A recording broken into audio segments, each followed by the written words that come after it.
sunshine, bit of overcast, but it is lovely. On the last video, this is where the pipe was starting to go, this one here and that pipe there, so we have replaced both of those, and this one here is the old pipe. Now if you have a look there, that is so bad, look how bad that is, and it's gone there. So I mean, that's literally the braided, totally crumbled, cracked. And this is actually low pressure fuel line as well, so there you go, absolutely knackered. So yeah, luckily we had some in stock, so I just took a length of it. This braided line here seems to be in good condition, apart from this little tiny line here, which we will be replacing sooner rather than later. And like I said, we've given it a quick once over in the engine bay just with a wet microfiber cloth. As you can see, you've got the lovely red air cleaner, matching rocker covers there, all lovely and polished up now. So yeah, we did have some issues though, obviously with the fuel filter. There's our lovely new fuel filter there. The fuel filter, once that pipe had been replaced and that pipe had been replaced there, the fuel filter decided to let go as well, so the O-ring looked like the outer O-ring on the fuel filter was just literally leaking fuel everywhere, it was just squirting everywhere. So we replaced the fuel filter. It was like £7 for the fuel filter. It runs very well. We did have some issues where when it was trying to start, it seemed like it was lazy, so we were going, was it the starter or was it something else? We found out that the alternator, while we put a gauge to it, a mechanical gauge, and it was showing 50 amps. However, when we did the volt gauge on the batteries, which keep in mind these are brand new Bosch batteries, 2 of them with a split charge system, and what we were showing was it was 13 on idle, and as soon as you turn anything like the headlights on or anything like the heaters or the heated back windows and stuff like that, it dropped down from 13 to 12.8. Once we put the heaters on, it went down to 12.6. So that alternator definitely isn't charging. Hit it with a hammer a couple of times just to see if we can get the brushes start to go, but yeah, it should be the realm of 13.8 and 14.4, I think it was, something like that I was told. So yeah, so the alternator is going to be getting whipped off, and the alternator will be getting sent away to be repaired. And apparently this alternator here, somebody said it was 170 amps, which is quite a big alternator, because I think the original ones were like 90 amps, 100 amps, and then I think you could have a uprated one at 120. So not too sure if that is the GMC one. Obviously I know that's made in the UK, but I don't know if that is like an aftermarket one to put on the GMC engine. But yeah, so like I said, we've hit a couple of hurdles, but it's nothing major. I just think that engine bay looks fantastic now. A little bit of polish, still a bit more to do, like it's still a bit cruddy, like, but like I said, just give it a quick wipe over. And everything like this, I mean, like all of the brake master servo there is all in really good nick. So yeah, like I said, can't believe that fuel line. We'll just go into the cabin here. So here we are in the cabin, beautiful sonar blue interior, and amazingly the sunroofs don't seem to leak. I think that's probably because it has been parked up for 8 years in dry storage, and it hasn't had any of the weathering to do with this. But yeah, so obviously in that video before, we showed you, or we were telling you, that the clutch master cylinder or clutch slave cylinder went, and I didn't know which one it was because I've had this before with my wife's Audi. I bought one part, ended up not being that part, so it ended up being the slave cylinder and not the master.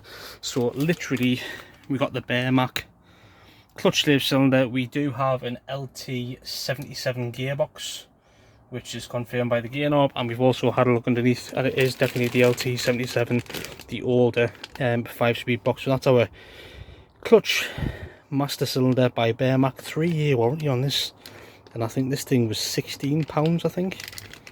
Like seriously, Land Rover ownership is so cheap. And like I said, there's a few companies out there where you say, well, okay, you know, people might use Bearmac and not, you know, other companies, but Like I said, we got this from Bearmac, and then I bought this. That is a 24-month warranty part, and that is the Brit part. So in my Land Rover ownership, I'm starting to find out that, you know, companies like Brit Part and Bearmac and Paddock Spares and so on and so forth is really good places to go for Land Rover parts. I think this was about £10.50 delivered, and like I said, 2-year warranty on that. Like why would you not? So I just bought both of them. So yeah, I'll just show you the interior quickly. Sonar blue, like I said, the sunroofs don't leak. It's had quite heavy duty seat covers on, and I think this has obviously helped protect the sonar blue, because the interior underneath is actually in really good condition. Like I said, really good condition. That lovely, obviously, Conran interior designs, a little bit mucky, but you know, it's in really good condition, I think, for what it is. I'll just have a quick seat there. I'll just get in here. Like I said, there's no cracks in the dashboards. Everything seems to be, you know, good. Even the door cards, you know, none of this is free, none of this is, the glue's not come off it, anything like that. Yes. What I'm probably going to say is that a lot of people are mentioning the 6.5 engine, how abysmal the power is at 180 horsepower. And if I'm honest with you, with a big diesel engine, and you've got to remember that this diesel engine, this 6.5, its predecessor, the 6.2, was actually designed, I think it was like in the 70s. And then obviously from there, Detroit Diesel for GMC, Chevrolet, General Motors, they then created the 6.5, and the 6.5, like I said, is 180 horsepower, but it's like 310 pounds-foot of torque, and a naturally aspirated big V8 diesel. So that's about 420 newton meters of torque, and that's 420 newton meters of torque at like 1700 RPM, which is half of its reg range. So this thing does go along really, really nicely. And I think that's one thing to point out. A lot of people are obviously saying, oh, you know, my god, it's abysmal horsepower, but in the end of the day, it's not the horsepower in a diesel engine, it's actually the torque. So this thing is really, really torquey. A couple of other things people have mentioned. Do I have upgraded drive shafts on this? I haven't got a clue if the previous owner has upgraded the drive shafts. So yeah, if it hasn't, then what I will be doing is I will be upgrading the drive shafts. I think somebody's mentioned Ashcroft, so yeah, we'll be looking at that, getting that done. But yeah, like I said, you know, this is it. We've got the parts there. I've also ordered 4 brand new flexies, and we've also ordered 4 brand new calipers from Brit Part, I think it was. So yeah, so we're just waiting for them to be on the way. And it was rude not to, because the dust shields front and rear was so cheap. I think it was like £25 per dust shield, something like that. So I was like, literally, I just ordered all the dust shields, all the calipers.